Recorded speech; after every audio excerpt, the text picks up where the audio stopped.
জেগে ওঠে তৃণমূল কংগ্রেস। দীর্ঘদিন ধরে কোনো ধরনের আন্দোলন বা কোনো ধরনের সাংগঠনিক কর্মসূচি ছিল না তাদের।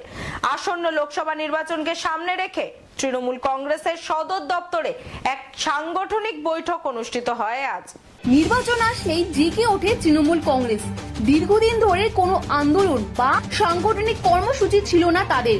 আসন্ন লোকসভা নির্বাচনকে সামনে রেখে আজ তৃণমূল কংগ্রেসের সদর দপ্তরে এক সাংগঠনিক বৈঠক অনুষ্ঠিত হয়। এই বৈঠকে আসন্ন নির্বাচনকে সামনে রেখে বিভিন্ন আলোচনা হয়।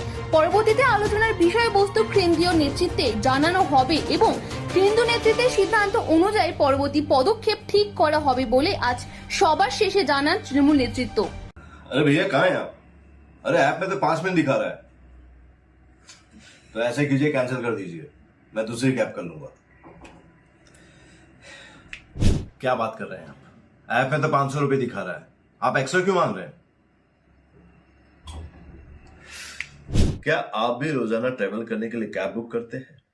और क्या इसी तरह के एक्सपीरियंस का सामना करना पड़ता है आपको भी? तो आइए, अब इस एक्सपीरियंस को बेटर बनाने का टाइम आ गया है रेडी टू कैब के साथ। रेडी टू कैब से इंडिया का most trusted and fastest growing cab booking platform. Ready to cabs पर आपको कैब्स बुकिंग सर्विसेज ही नहीं बल्कि यहाँ पर आप local taxi, rickshaw, AC non AC taxi सब बुक कर सकते हैं। और सबसे अच्छी बात तो ये है कि यहाँ पर आप अपना फेयर खुद डिसाइड करते हैं। है ना ये अच्छी बात? अब लंबे इंतजार की जरूरत नहीं है, ना ही एक्स्ट्रा फेयर देने की जरूरत है, और अपने डेस्टिनेशन पर लेट पहुंचने की टेंशन भी खत्म। यहाँ पर सिर्फ बुकिंग ही नहीं, रेडी टू कैब्स के साथ आप एज ए करियर भी अपने आप को ग्रो कर सकते हैं, जहां पर इंडिया के बाकी के सारे प्लेटफॉर्म के कंपैरिजन में आप ज्यादा रेवेन्यू जनरेट कर सकते हैं। तो अब इंतजार कैसा? बनाओ अपने कैब बुकिंग एक्सपीरियंस को बेटर रेडी टू कैब्स के साथ। आप इस ऐप को डाउनलोड कर सकते हैं प्ले स्टोर से या फिर ऐप स्टोर से, या फिर स्क्रीन पर नीचे दिए गए नंबर पर कांटेक्ट कीजिए। मिलते हैं। আপনারা সবাই জানেন যে বিগত দিন ধরে তৃণমূল কংগ্রেস কাজ করছে এখানে।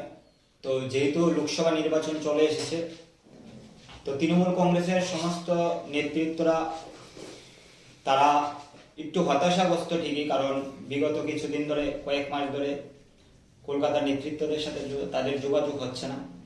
তাই আগামী দিন তৃণমূল কংগ্রেসের যারা নেতৃত্ব আছে, আগামী দিন আমাদের কি কার্যকলাপ থাকবে এবং আমরা কিভাবে মানুষের পাশে যাব, সেই ব্যাপার নিয়ে আজকে আমরা সমস্ত নেতৃত্বদের সাথে কথা বলছি।